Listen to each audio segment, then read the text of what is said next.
While you guys are watching watching Plim and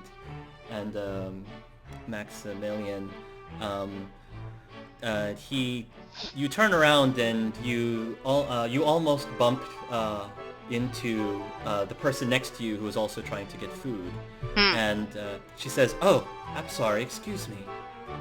I'm sorry as well. I'm unaccustomed to this. The person you who says "excuse me" looks like this.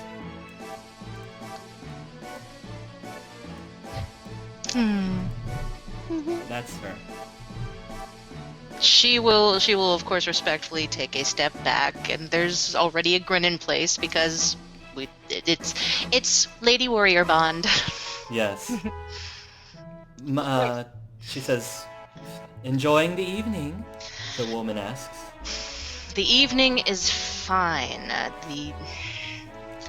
But it feels weird, doesn't it? It does. Yes, It's I a know. strange time for a party. Yes, I know, she says. But the champion of Kirkwall thought it would be best to keep everybody's spirits high, and I have to admit, I kind of agree. These people have seen misery for all too long. Perhaps a nice break is overdue. I'll agree with that. It just feels strange. Hallie, dear, Sevian says from behind you. Please, tell me, introduce me to your fine elven friend here. We have not yet had the pleasure of exchanging names. This Oh. is I'm sorry, she says as she holds out her hand. Sanaya is my name. Sanaya. I'm Halaser. Halaser, pleased to meet you. And I am Sevian, he says as he delicately holds out his hand. She takes it and he gives it a kiss. Thank you, Sevian. I can't say that anyone has greeted me in that way in a very long time. Don't let him sweet talk you. Or let him sweet talk you. I don't know your sorts. Oh, she says, are you together then? Sanaya asks. Yes, we are as together as the hearts say. Now don't be modest, Halaser. She is the master and I am the slave.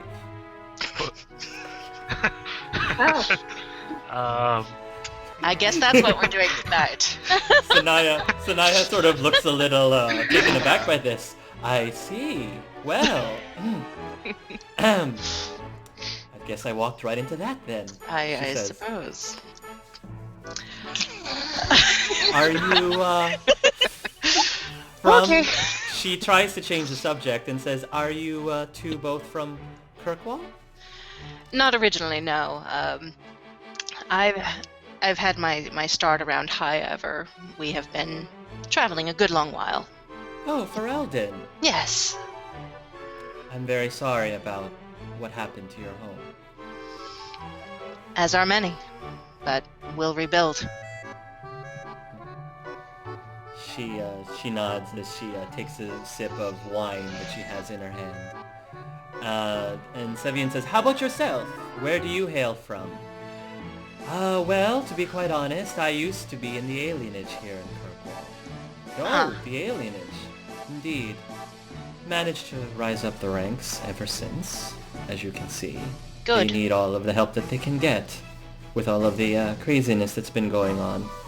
So, well, of course, the Chantry can't be choosy at a time like this, that's for sure. We'll gladly take servants and warriors for Andraste anywhere they may come from. Isn't that right, Holly dear? Less the servants. Well, like I said, I am the slave and you are the master, so... I just call it the way it is. Sanaya kind of chuckles and she smiles for a little bit.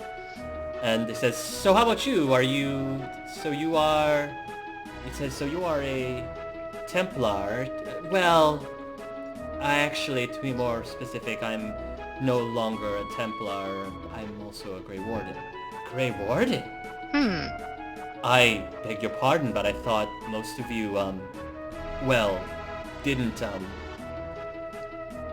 I didn't realize much of you were left. Yes, I know, she says. Many of us have been lost due to the blight. My apologies, Sivian says. It's alright. But, according to the champion of Kirkwall, we are about to see the end of it. So, here's to the beginning of the new world, I suppose. The new world. It is at this time that there is a loud commotion that appears from nowhere, and several people rush in and they say, "The Archdemon! The Darkspawn! The walls have been collapsing. The city is being attacked." And everybody starts to panic, and people start saying, "The champion of Kirkwall will save us! Surely he will save us!" And then that whole scene happens with Kane, and he says, "I've hired these people to take care of this, so go off, heroes." Maximilian gets up on a table, he gives his resounding speech, and they will go off to fight the Darkspawn. Sevian will turn towards you and say, "So, Hallie, I think you and I might be able to have a bit of a tussle after all." She doesn't even answer. She is already trying to help get people where they need to be. No. You guys are going to get into your armor. You're going to re-equip yourselves quickly and help people around here. You do start hearing people out in the streets yelling and screaming as the Darkspawn are attacking. You and Sevian will join in the fight at Kirkwall, the final stand of the Fifth Light. You are well into the heat of that. Yes. Sometime during your fight, you hear a woman screaming, "Samson? Samson! Samson, somebody help! Please help!" She's on the way. She goes over and there's this woman there. And she says, "Please," she says, Have you seen a young boy, Samson? He and I got separated. I don't know where he is." I've seen no one like that. What does he look like? She starts to describe him. Mark, if you're watching, I'm sure you can insert Samson's description at the very bottom of the screen, or bottom of the description, so we know what he looks like. Aww. And she will give Samson she'll give the description of Samson, and Sevian says, "My lady, never fear. We are here to save the day." And you guys can roll a search perception Yes. check to try to find the poor boy. Sure. 13. Yes. Okay. It takes you a little bit of time, but you do manage to hear a cry of a young man, possibly in his late teens, maybe his mid-teens. It seems that he has been cornered by a group of Darkspawn. Sevian pulls out his weapon, and he will nod towards you, and you both will charge. What does Helisair do in order to attack? There's probably like a three Darkspawn closing in on this poor boy. Sure. She is going to... she is going to try to get their attention by, again, slamming her sword against her shield, making a very loud clang. And she's going to command their attention. What did she say this time? Yep, go ahead. I'm sorry. She will say... Alright. She will say, "The righteous stand before you armies as the boulder stands before the tide, unshaken and rooted by the Maker's hand." You yell this out, and the three Darkspawn turn towards your direction, distracted temporarily by the boy.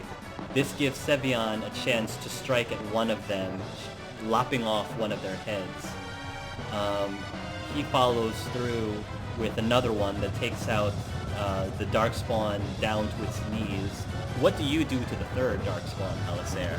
Oh, she's just going to straight up just close with him, and she's got her shield in between, and she's going in with her sword. She's Nice. Yeah, there's no hesitation there. All right, give us a visual of what you do to the third Darkspawn.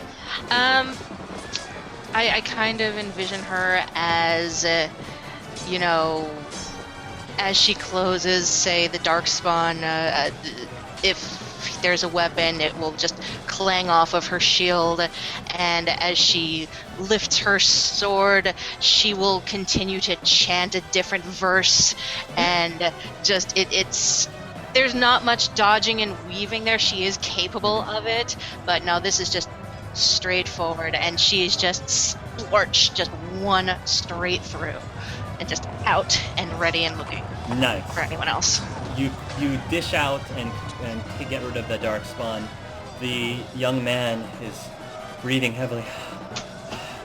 Thanks. Samson, yes? Yeah. Let us get you back to your caretaker. Come, boy. You grab a hold of the boy, and when you emerge back to where you saw the mom, she says, Samson, oh my darling. She gets down and she puts her hands on his face. Thank goodness you're still alive, and she wraps her arms around him. Thank you so much for helping my boy. It is a pleasure.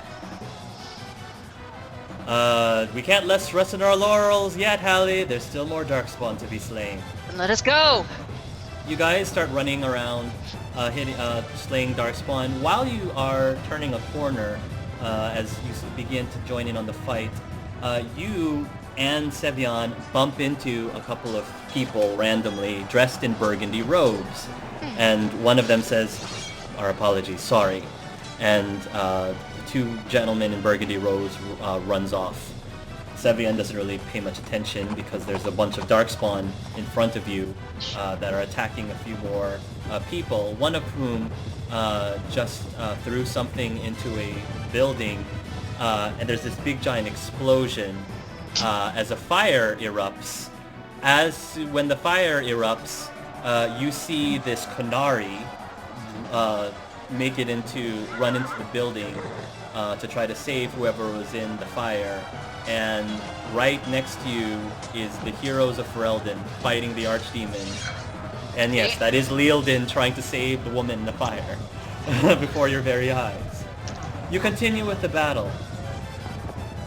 And in the end, the heroes are victorious, but not without one person landing the final blow. And in sacrifice, it is Sanaya, the woman that you spoke to just moments ago, who makes the final blow. And in doing so, not only helps end the blight, but also collapses by paying with her life.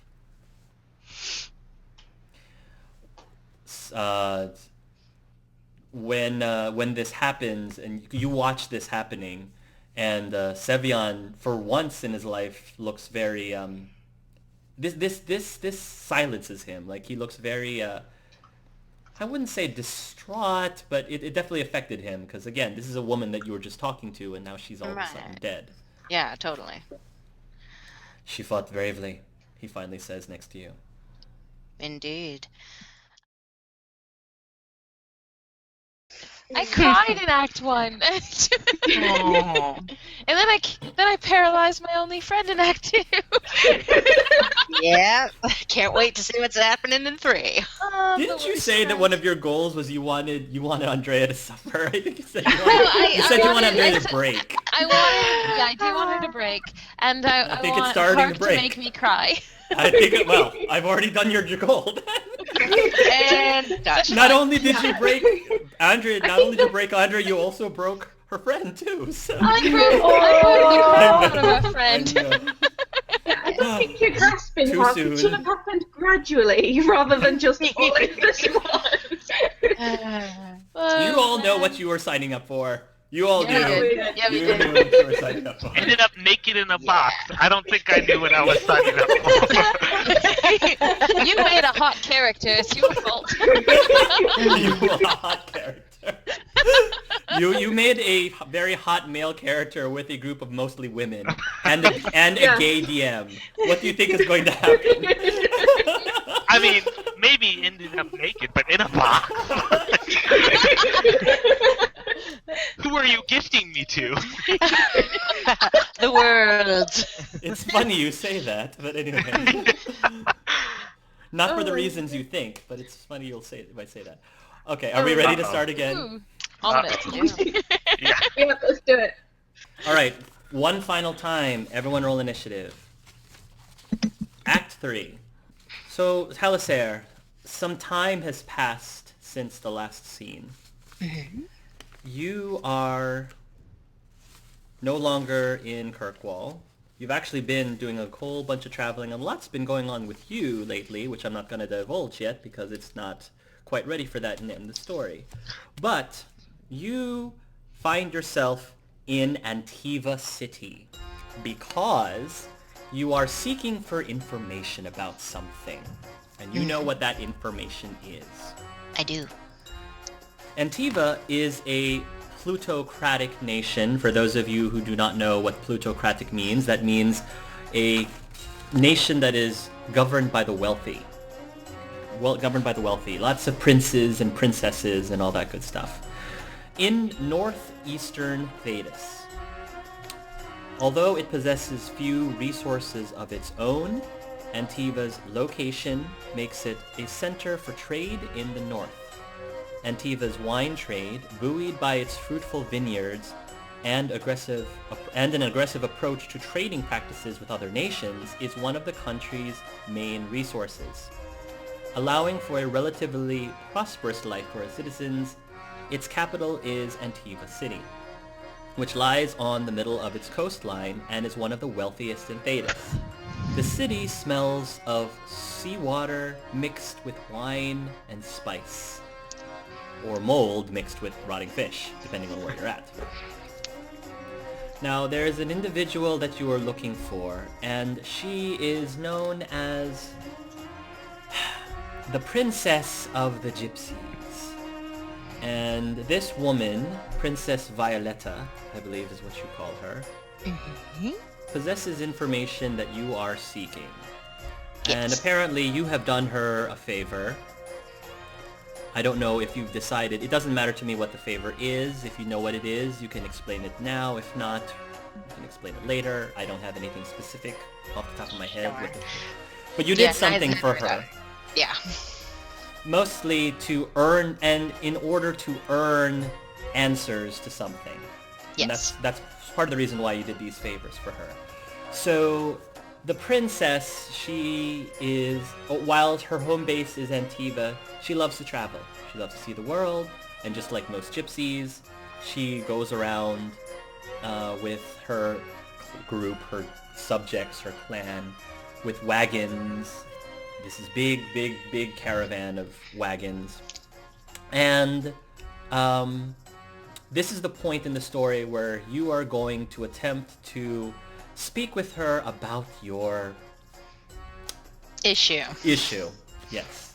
Yes. Has she been given any pretense as to what this is going to be about? Has she had time to research, or am I now making my case?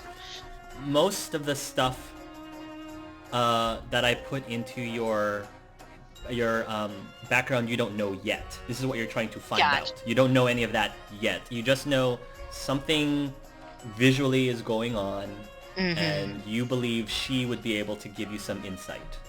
Sure. So you don't know most of everything. Okay. So if you want to go seek her out, you will see that currently she is situated just outside of Antiva City with this long caravan. By this point, because you've done whatever favor you did for her, her people recognize you, so they're not gonna stop you if you attempt to go over to her main wagon, if you wish. Sure. Okay, yeah, she will absolutely do so. Okay. And she will just go up and just Knock on the door? Yep. You will hear a voice call out, "Come in, darling." And she'll go in. You go inside. Now, I would say that her wagon is very large because it acts as her main living quarters. In addition to, it's split up into two parts. Half of it is the main living quarters, and the other half is her hobby room, so to speak. And by a hobby room, I mean, think witch doctor meets a gypsy. So you've got like shrunken heads, voodoo dolls, dream catchers, lots of like, that kind of things, tarot cards, things of that nature.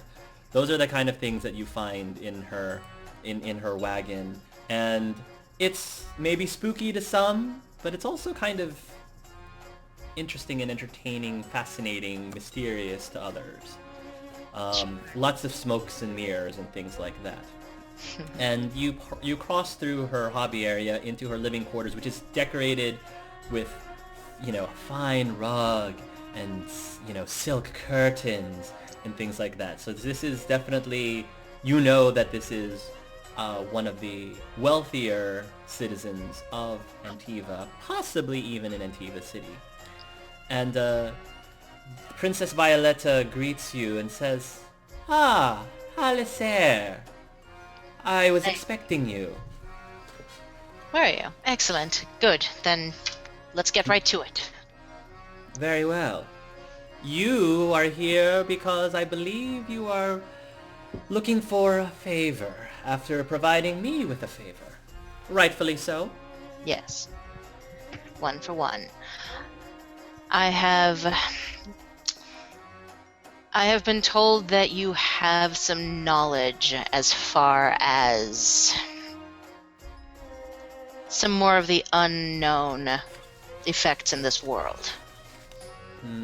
She says, "I do. Excellent. And I must ask how you knew about this, because it's not something that I necessarily advertise publicly." Of course not. It was very difficult to come by this information. Favors upon favors. Considering your position, I have to admit I'm very surprised that you decided to ask for my help. I can best... Your affiliations, if you will. I can best serve when I'm at my peak. I see, she says. Very well. So, one thing to explain out of character, Princess Violetta is an apostate. And her specialty of magic is in hex magic. So she likes, the big thing about her is hexes, curses, and everything under that nature. Things that causes bad luck and all that good stuff. And so she will begin this conversation with Halisair, and I'm not going to give away fully what they're going to talk about, because we'll wait for that till later on in the story. But she will provide Halisair with the information that I provided in her background.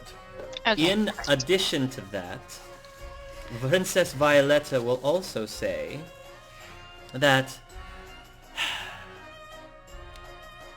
you probably are now wondering, is there a way to fix this problem?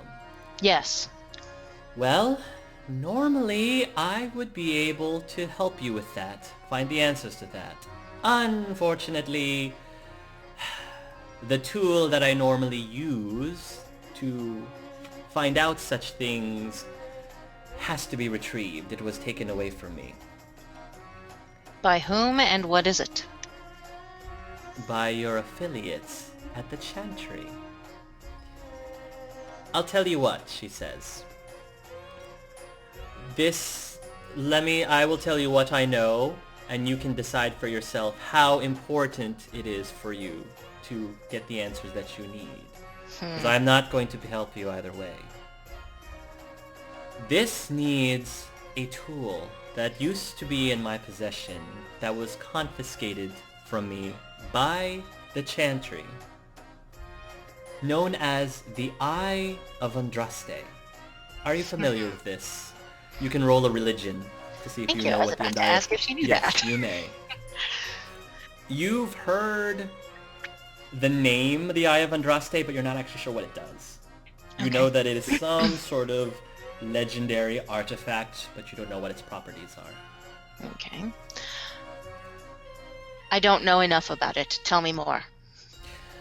The Eye of Andraste is a legendary artifact that is said to be able to identify magical properties of magic items with great accuracy. If I were to have this back, I can use it to find out more about your item. Why was it taken from you?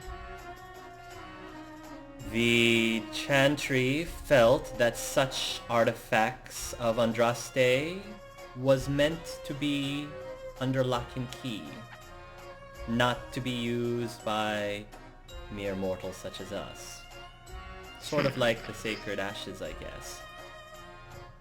But I think that it's a waste just keeping it locked up and not actually being used. It's nothing dangerous. All it does is identify the magical properties of magic items. It doesn't actually hurt anyone. They just wanted to put it up in some museum, I guess. Maybe to put it on display, like crown jewels of Antiva, never to be worn, never to be used. When it could definitely help a lot of people, such as yourself.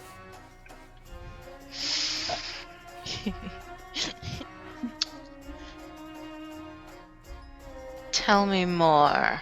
Does this... Well, my suggestion is to you, you probably have a number of options. One, you can attempt to make a plea to Divine Justinia herself. I don't know if you have any personal ties with her. Perhaps you can earn them, if necessary. She probably is the one who has the final say of whether or not such artifacts of Andraste can be released to the public. Or you could try to reacquire it from the person who confiscated it from me in the first place. Or either by shady means or not so shady means, through some sort of deal or permission. You can decide how you want to do it. The left hand of the Divine himself was the one who confiscated it from me. Notice I said himself. I did notice. Why? Because during Season 1, Liliana was unfortunately one of the people who were killed by the evil heroes of Gotcha. So somebody else is the left hand of the Divine now. Oh, same. Very nice. Would I know who? And Yes, how roll a good is religion. Roll a religion to find out who is the left hand of the Divine. Please don't fail this. I want to know. it? Please don't. What did you say, fail it. Sam? 11? The position has been filled recently, so you've heard it's been filled, you just don't know who it is. Sure. Dang. You probably, well, you can ask. It was taken from her, so you could probably ask her who it was. I could. Yeah, she would. Okay. You probably heard his name before. Leildon Beltor. Leland Beltor. Andrea's One got a of crush you. on that one. Then it seems I have a pilgrimage to make. I would think he is probably currently in possession or in charge of it, at least. Wherever vaults they would probably keep it. You can either go through him or through the Divine herself. I don't know which one would be more difficult, honestly. Or easier. It's not a question of ease. Thank you, I have a path. She nods. Good luck to you. Thank you for your assistance. Now, if you excuse me, Hallie, she says, I have to go and notify my troops that to prepare ourselves to head towards Ferelden. We're on our way to Amaranthine, if you wish to see me later. I will note it. Be careful. You as well. And with that, we will move on to Cedric. Oh, this is the part that I'm sure a lot of people have questions. Yeah. Cedric, when we last saw you, you are naked in a box.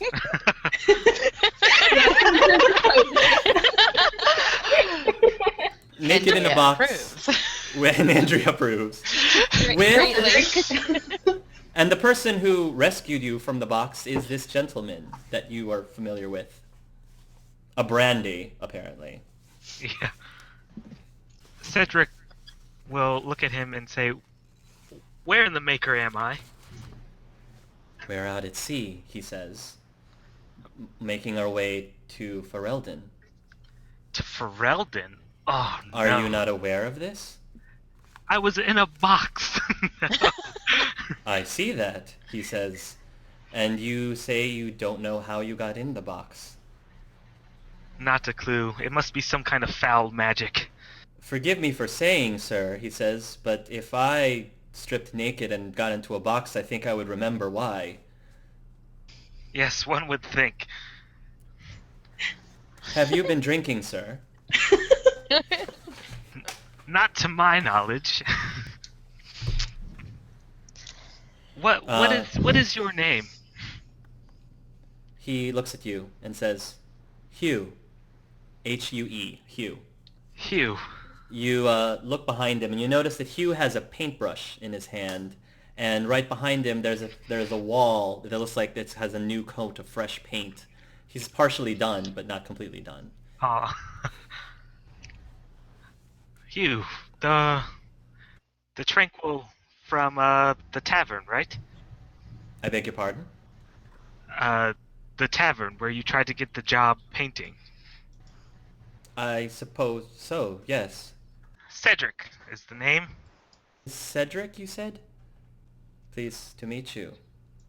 Whose ship is this? It's a Navaran cargo ship.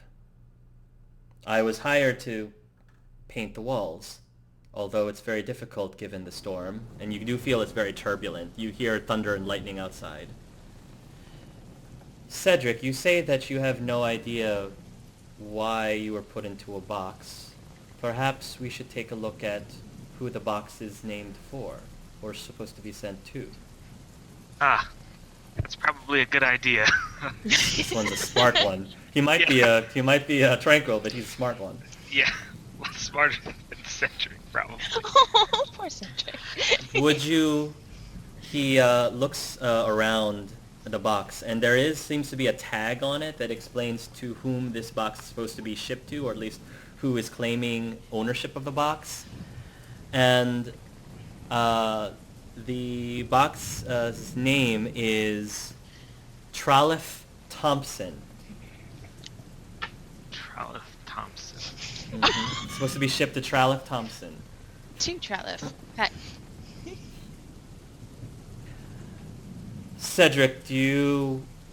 Cedric, would you be more comfortable if I fetched you some proper clothing?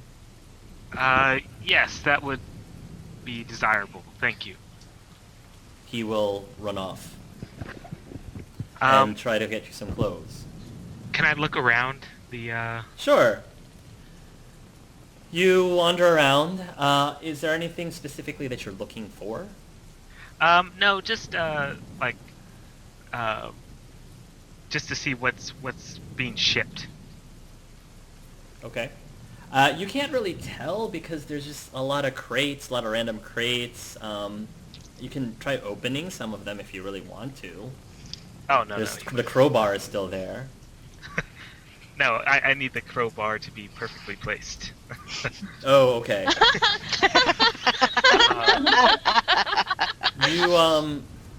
You are wandering around when you hear a voice call out from behind you and say, "Hey, you're not supposed to be awake."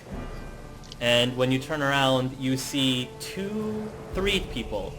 Two of them appear to be warrior-looking people, in burgundy armor and one mage-looking person in burgundy robes. Cedric will immediately get into a fighting stance. All right, you get into a fighting stance, and Oh, sorry. one of the guards takes out his sword and starts to approach you. The two start to close in on you as well. And one of them is about to close in on you when all of a sudden you hear a giant whack as to your surprise, a giant paintbrush, like think a painter's paintbrush, like sweeps him and knocks him off his feet. Hugh, who had a satchel in his back, you didn't really know what the satchel had, but apparently it held one big giant artist's paintbrush. But he basically like whips it around, spins it around like a bow or a staff, and then he strikes the other soldier with it, and then the mage is trying to cast a spell, and as soon as he casts a spell, he suddenly swirls the brush around, and to your astonishment, it's almost like he paints a force field in thin air, like uses the brush and it magically paints a force field like thing which blocks the spell magic. And when he does that, he quickly takes the paint, it's red paint, he puts red paint on it, and then chucks it behind him, and then he thrusts. The red paint turns into fire, and it flares out from the brush into the mage, knocking the mage back. And Hugh takes the brush and he turns towards you. He throws like some clothes towards you, and he says, "This way, run." Oh my god, he's awesome. Oh, I love Hugh. Hugh's probably gonna be my personal favorite character is probably gonna be Hugh. Without reacting to what he just saw, he's just gonna follow Hugh quickly. Wow. You follow Hugh, and as you're trying to make your way, you're probably trying to put a shirt on, put some pants in, and he's following, and then he stops and he puts up his hand, and then he puts a finger to his lips. You can hear the sound of guards running down the stairs, almost like they heard a commotion, and then Hugh turns around. "This way." He goes over to a side. It looks like a dead end. He puts his ear up against the wall, listening, and then it's like he's knocking for a little bit as quickly as he can while you can hear that the guards are making their way downstairs. He finally knocks on something, and you can hear it being hollow on the other end. He takes out some black paint, squirts some black paint onto the paintbrush. He paints a hole in the wall, and he runs into the hole. Do you run in after him? Yeah. He goes into the hole. You go into the hole after him, and the hole disappears back into a wall, and you can hear several of the soldiers going in saying, "What happened down here?" He said, "Cedric, where's Cedric?" And they're looking around. Hugh, it's pitch black in here, and Hugh asks you, "Who are those people?" I have no idea. He says, "They seem to know you, and they seem to be very upset. You're not a wanted criminal or anything, are you?" I don't think so. I was a Templar initiate. He says, if you were a criminal, I would have to be forced to take you in." Again, I'm not sure if I am a criminal or not. I've woke up in a box. It is at this point that you hear a large boom go through the ship, and you start to hear the sound of twisting metal as you feel a violent thrust from the ship as if it hit something. You hear from the outside several of the people curse and say, "What was that? What was that?" And then Hugh puts his ear up to the wall again, and he says, I hear water, but this isn't where it should be, he says. Have we run aground? I have a feeling the ship is probably sinking. Oh, Maker. Well, we need to get out of here then. He says, what do you suggest? A boat? Is there like a smaller boat that we can acquire? Perhaps, he says. I'm not or I could try to make one. That might take some time. Well, how much time do you need? He says, perhaps 5 minutes, depending on how much detail we need. Well, I'm gonna have to trust you on here, Hugh. If I create the boat, that'll use up the last of my paints. I'll have to make more. Or I could save it. We could risk going up the boats. I'm just worried that we might run into more of those friends of yours. Yes. Well, The Telltale Games like bar. Yeah. Drinking, like, make a decision. Make a decision. just real quick. We're not like we can't see the water now. We're in some No. kind of room. You're right? you're in some sort of, like, this isn't even supposed to be a room, it's just It's a like a- hollowed out section of the hull of the ship. Yeah, space in the ship. That Hugh kind of made temporarily with his paint. Well, I feel like we're gonna have to go up to the top of the ship anyway, so we can escape, or at least figure out the situation. He says, fair enough. Are you ready? I'm always ready. He takes out his brush. You can hear him painting something on the wall, and light starts to pour in. You enter in and you see that whoever was down there has already left, probably because they were panicking because of the ship. There does seem to be the guards had some armor and a sword, a short sword, not the equipment that you started with, unfortunately. Yeah. So, but he does have the same armor type that you have. It's burgundy, however. So you rush out, and are you leading or is Hugh leading? I would let Hugh lead because I don't really know where I'm going. Okay. Hugh will lead you up the stairs very quietly, and then when you poke out, you see that several of the people have already started going into the lifeboats. Okay. As you make your way over, you hear a yell, and several of the guards are debating whether or not it's worth attacking you outright or head for the lifeboats. Some of them actually think it's worth attacking you. Not really sure why, but they charge after you. Roll an attack roll if you want to defend yourself. Yes. 19. Nice. And a stunt. 6 stunt Very rolls. nice. Lovely. Alright, so let's say somebody is trying to come after you with a... Oh, because of the start points, it just so happened that this person who's trying to attack you has is attacking you with a halberd. It just so happens. Convenient. Conveniently. How do you take him out? Um, You can easily take him out. the most effective way to defeat a halberd is to get in close. So he will parry his initial lunge, get in close, and not kill him, but kind of do like a leg sweeping motion to like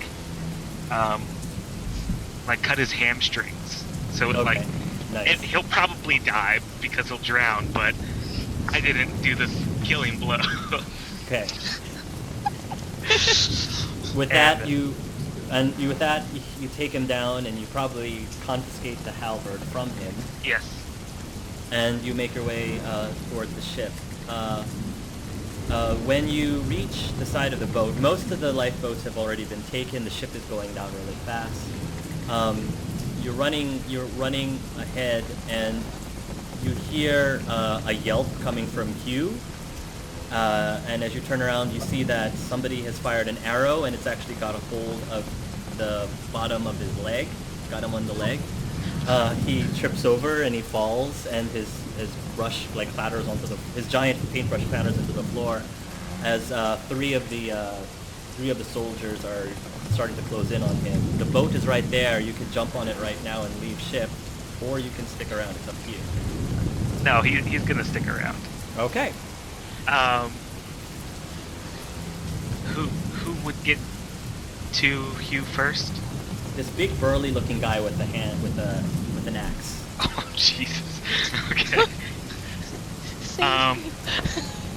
So can I attack them or? Oh yeah. Okay.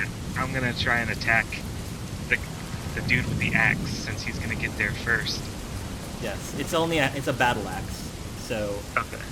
before you attack, roll me an acrobatics or dexterity roll because the ship is now doing this.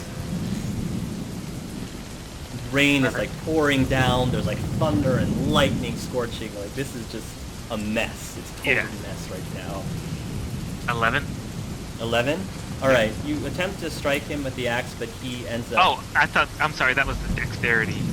Oh, that's a dexterity. Oh, yes. That's fine. That's enough for you to maintain your balance. Okay. And now make an attack roll with the halberd. Oh, nice. With the halberd, you are able to disarm the the battle axe in such a way that you shove it up into the air, and you manage to skillfully catch it with your other hand and sheath it. Chink! Mine now.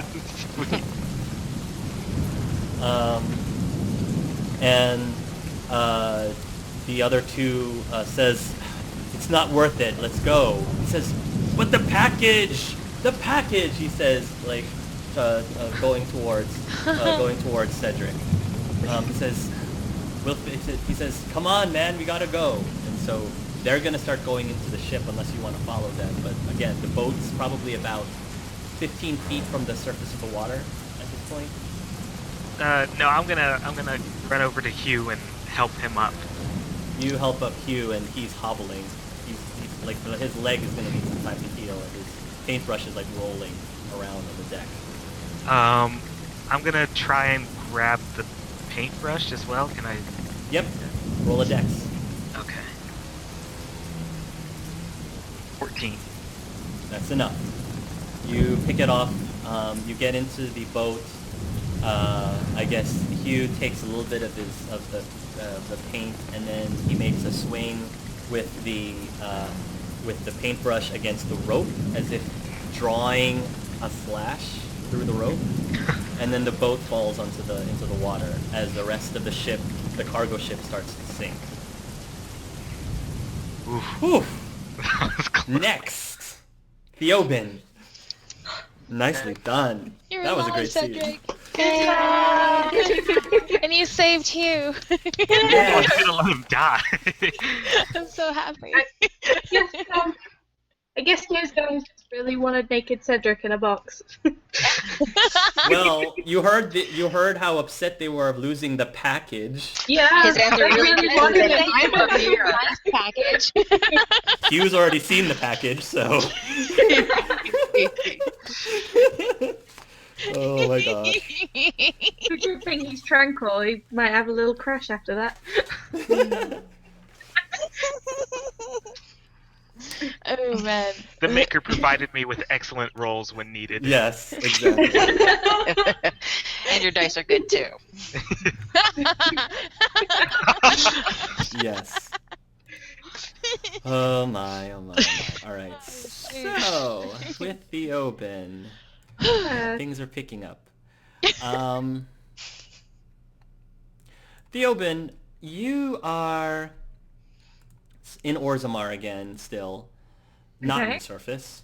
Not in the surface. Of course. And it's been at least a week or two, a couple weeks since you last saw Kane. And you're still at your shop again, and this time a gentleman goes up to your shop and he asks, "I say, good man, which way to if I were to look for the palace, where would it be?" As if it wasn't kind of obvious where the palace was, but... Theo raises an eyebrow slightly and said, "You're in the Diamond Quarter. Didn't you see it as you came in?" "Ah, that thing," he says. The man turns towards you, and the man who is talking to you looks like this.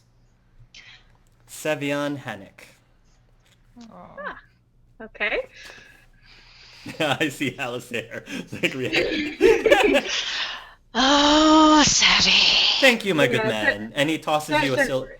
He says, "Thank you, my good man." And he tosses you a silver piece. Theo takes it and just shrugs. You're welcome. My thanks, and he will go into the palace. After a few minutes, he will emerge again, and he will say, "Well, thank you for the help, friend, but it looks like King Kyne's away on business." Well, that can happen when you're the king. Might I inquire as to what the nature of your was? "Oh," he says, "well, my name is Sevian Hannick." He holds out his hand. Theo takes it. "Nice to meet you, Theo Ben Solney." He says, "Nice to meet you too. You and I probably should start to become friends. I like making friends." No opposition to making friends, although do you make a habit of making friends with random shopkeepers you come across? "Well, I need all of the support I can get. You see, I am going to be the next king of Ferelden," he says with a smile. Ah, Ferelden. How's it doing up there?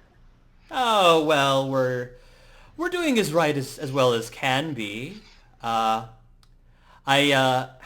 Well, it's not official yet. I'm not officially yet the king of Ferelden, or going to be yet officially. I'm one of the candidates.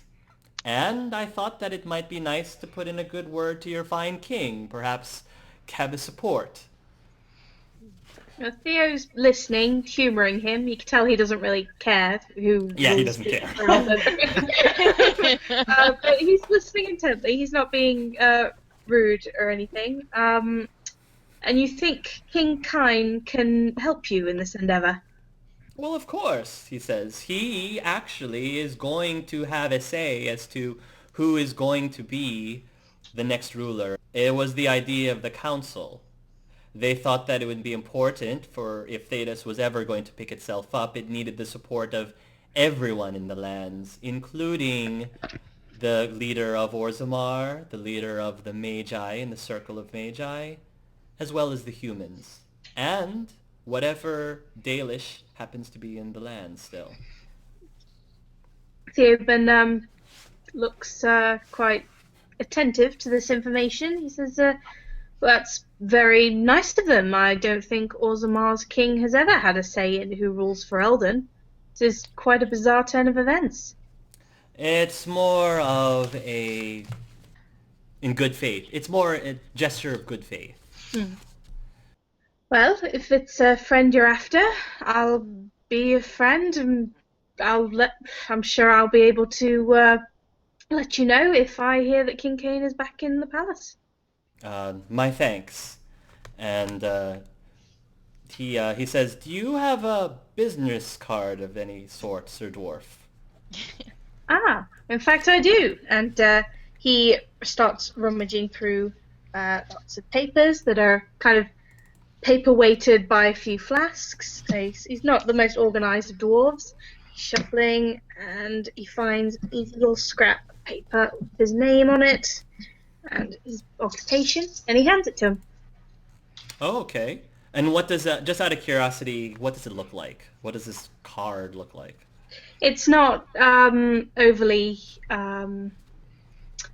It's not a no expense spared kind of business card. It would be, I suppose, the equivalent modern day in that it would just have a title and a name and that sort of thing. So it's nothing fancy. Okay. He nods at you, and then he will turn to leave. Meanwhile, while you are closing up shop, Theobin, you start having a very odd burning sensation on your, just by your right temple, a burning sensation by your right temple. Okay. He yelps a little bit because it will have taken him by surprise, and he'll clutch the area slightly, try to feel around, see if there's any indication of a bump. It doesn't seem to be a bump or anything, but it's almost like it's tugging you towards a specific direction. If you move away from that direction, it starts to burn. It starts to become more painful. But if you move towards the direction it's tugging you at, the pain subsides slightly. Okay. So is it... does it lessen if he moves towards the exit of the shop? Yes, it does. Okay. Then he'll slowly kind of test the idea that the pain lessens when he moves a certain direction, and he'll start walking towards the door. You go through the door, and the pain is slightly lessening as you do that. Okay. Okay, so which way does it want him to go at that point? Like, if he takes a step towards further into the diamond quarter, does it flare up? It actually is trying to bring you towards the edge of the diamond quarter. Which edge? What? There's an edge that is so the Orzammar the diamond quarter has expanded slightly from the way that you see it in the game. So it's the opposite. It is just beyond the memories area. Oh, okay. So there's that an area's extension. been extended. There's an extension. You go towards the memories, and you pass by the memories, and your pain still subsides.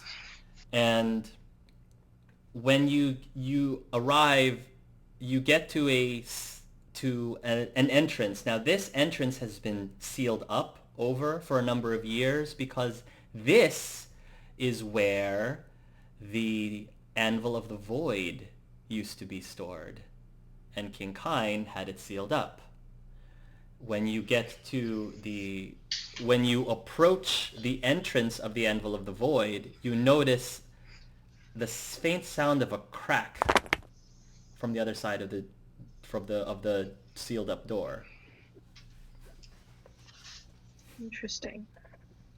As Okay. you stand there, the crack you start seeing a cracked line forming across the bottom of the door to the Anvil of the Void.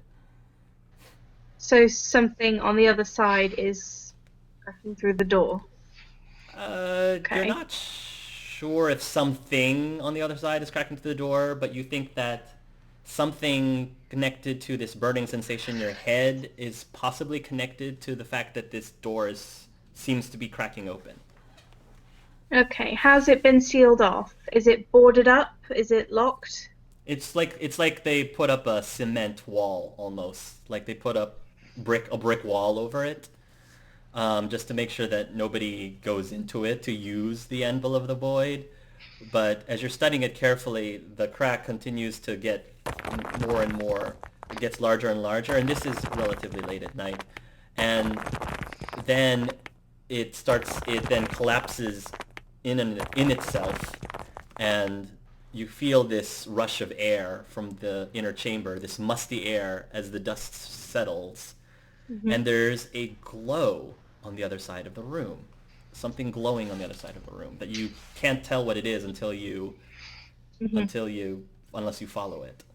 Okay. Theoben looks back and looks around, makes sure that there's no weird bystander that's staring at him. Nobody knows what's going on. The memories has been closed, is closed for the day. Nobody's around.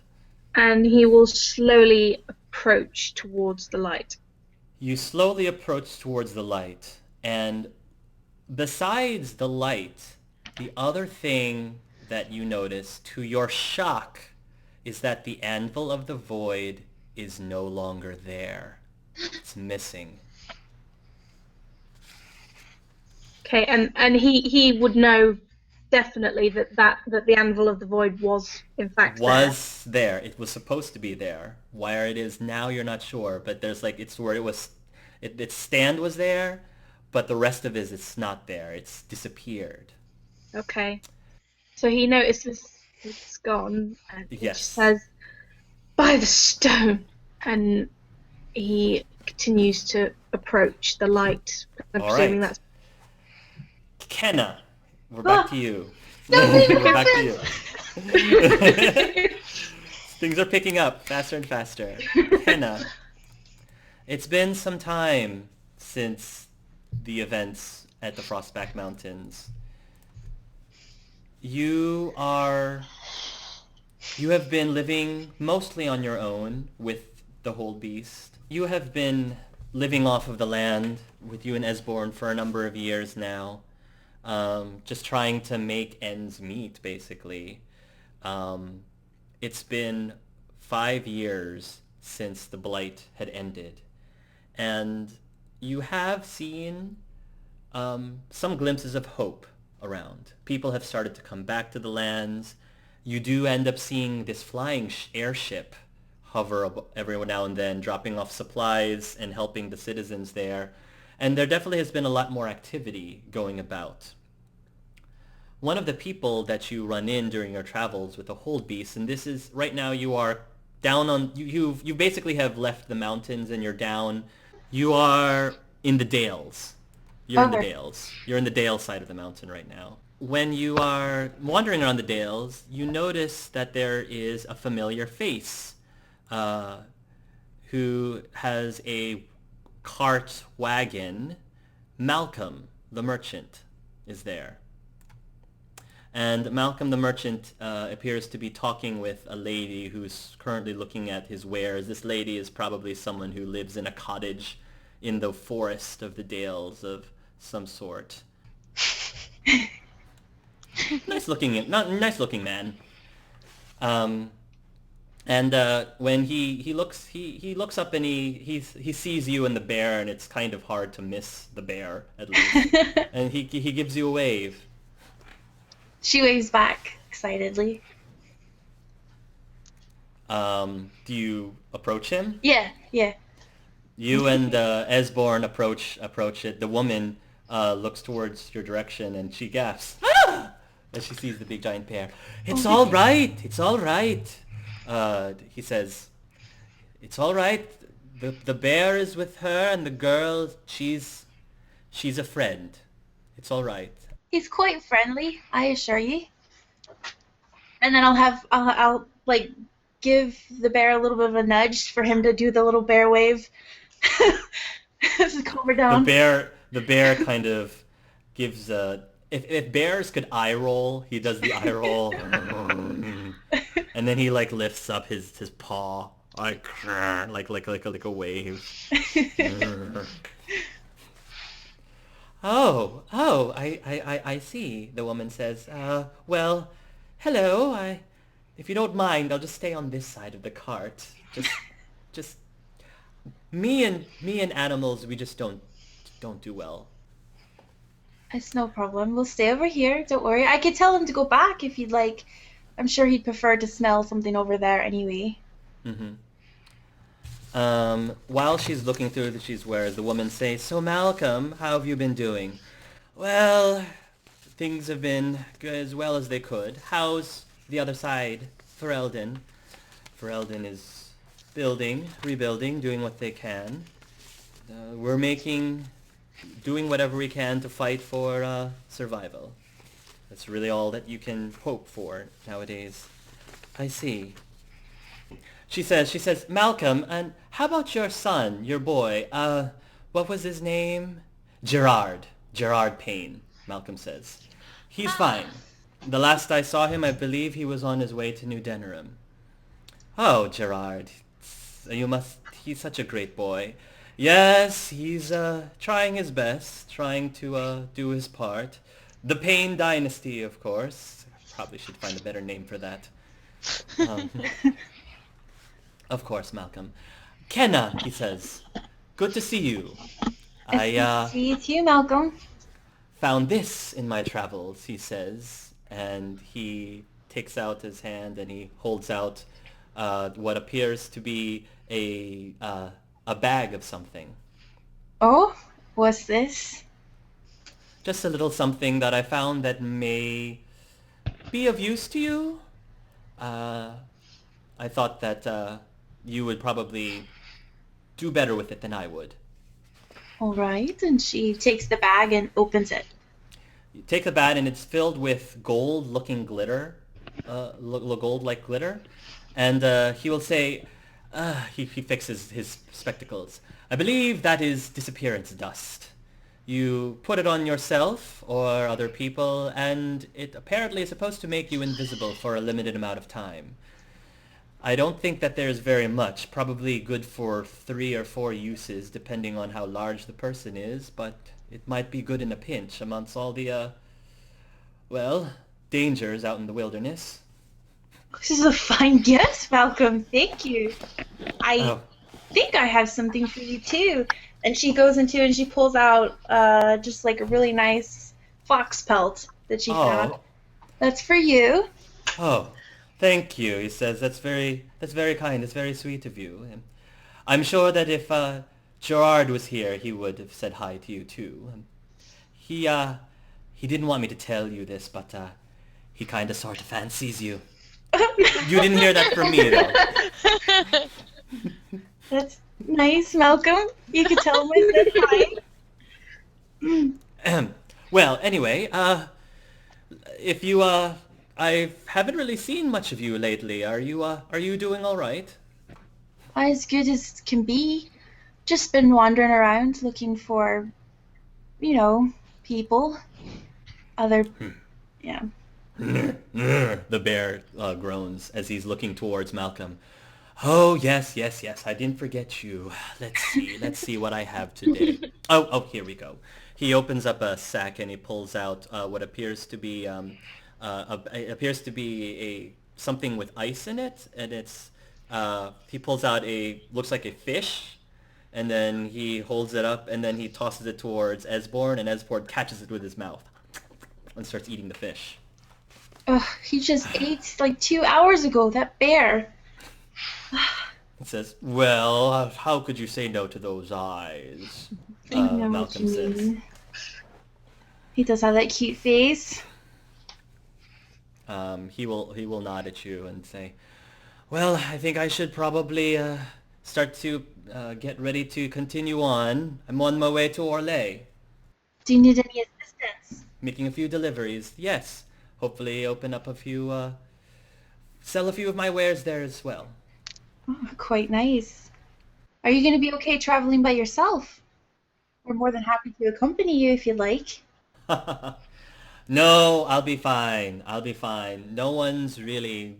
The bandits have pretty much died down, and I'm a grown man. I can take care of myself. I didn't doubt it. It's just a bear tends to keep those baddies off of you just a little bit further. Nice clean go to Orlais.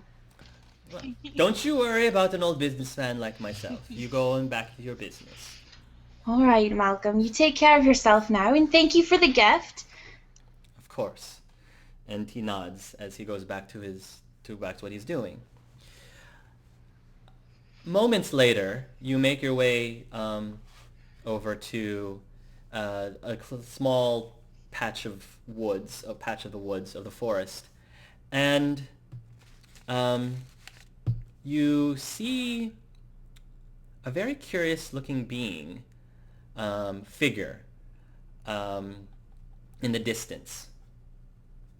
It looks humanoid in nature, but you're not really sure if it's an elf, if it's a human, or whatever. Just wandering the woods. Yes.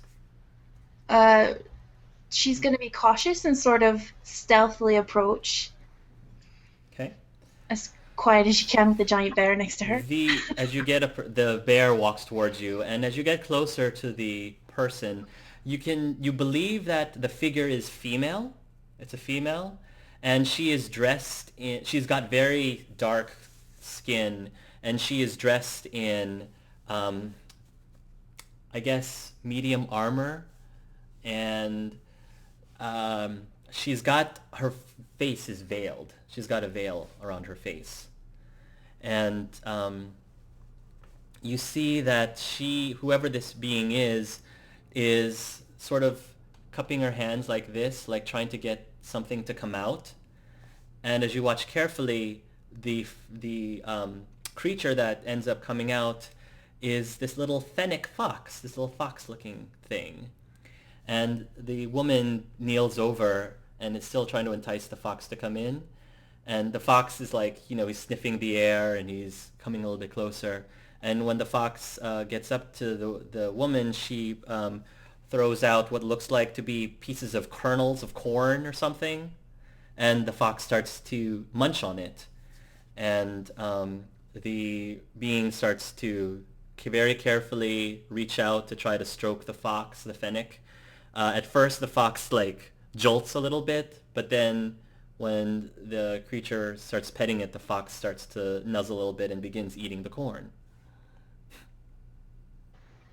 She's gonna approach the woman. You approach the woman, and the woman is startled. She turns around and she pulls out and unsheaths something with a snap. It appears to be a big, long whip. And the woman turns towards you. She's got very dark black eyes. Her hair is sort of frizzied a little bit. And the way that she stoops, something is a little bit off about this woman. She'll say, you don't need to worry about me. I'm not causing you any harm. I was just wondering who you were, wandering in these woods. The woman says in a very raspy voice, Shotika, Sotika, Domonkantontaste. Some sort of language that you don't understand. Come again. Morkatal Costa. And with that, she pulls down her mask, or her veil, and this is the face that you see. Mortasco.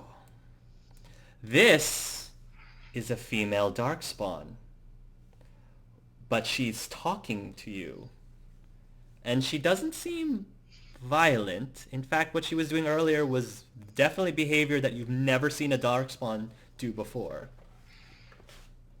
Her demeanor's gonna change seeing the darkspawn, even with the stuff that she saw, and she's gonna sort of put her staff in front of her and sort of get guarded, and she's gonna ask, what are you doing here? What is going on? Yeah, the bear starts to growl. Zar. He's snarling at her. And the woman darkspawn says in a very forceful voice, "Shankaskate, pankastate," but not in a threatening, like I'm going to attack you way, more like a I will protect myself if I have to protect myself kind of way. Ken is gonna sort of back up just a bit, and she's not really gonna say anything. She's not really gonna say anything. She's just gonna stand there. She's not really sure what to do. You stand there. Eyeing each other, measuring each other up. When all of a sudden, you hear from behind you the cries of help from Malcolm, and the darkspawn turns towards the direction, hears the cries, and then very quickly she whips out her whip. Hits one of the tree branches, and then she swings right past you. She catches her whip, jumps down like Black Widow style, like lands Black Widow style, and then starts running towards the sound of Malcolm. Oh, I'm running after her. You run after the sound of Malcolm, and it looks like Malcolm, of course, is being attacked by bandits. They seem to be. One of the bandits is trying to basically grab a hold of him, grabbing his spear. The woman swirls her whip, throws out in front of her. It wraps around the legs of one of the bandits. She pulls it back, and then the bandit gets flung off of his feet into the air, and he hits against one of the trees. And the other two bandits who were holding on to Malcolm, they take out their bows and arrows, and one of them tries to fire at the darkspawn. The darkspawn starts, spinning the whip around in front of her, which deflects the arrows, and then with a crack, she whips another one, hitting the bandit square in the eyeball, like with ridiculously awesome. You're not really sure if she was aiming for the eyeball, but it was like direct hit. The bandit doubles back. What do you do? Are you going to attack the bandits, or are you going to attack the darkspawn? Right now, her first point is making sure that Malcolm's okay. So she's gonna tell Esbjorn to go and guard Malcolm, Okay. and then she's gonna go and attack the bandits. All right. One of the bandits takes out a cutlass and sees that you're by Malcolm, and he will, I guess, turn towards you because you're closer to him, and he can't close the gap against this random darkspawn with a whip. And he will close in towards you with the cutlass, aim to slash against your throat. What do you do? I block it with my staff, Okay. and then I sort of go and swing underneath his legs to knock him on the floor. Okay. You do that. He falls down onto the floor. The darkspawn basically manages to incapacitate the other two bandits, and the third bandit is still down on the ground at you. What do you do to him? I sort of just knock him out with my staff, with the blunt end. You knock him out with the staff, and when you're done, Malcolm says, "Thank you, Kenna. I suppose I might have spoken it a little too soon. Perhaps an escort or two might actually be very helpful." "My word," he says as he turns towards the darkspawn. Do you see that? I do. The female darkspawn kind of stays like in a fighting stance, as if she's about to defend himself if she gets attacked.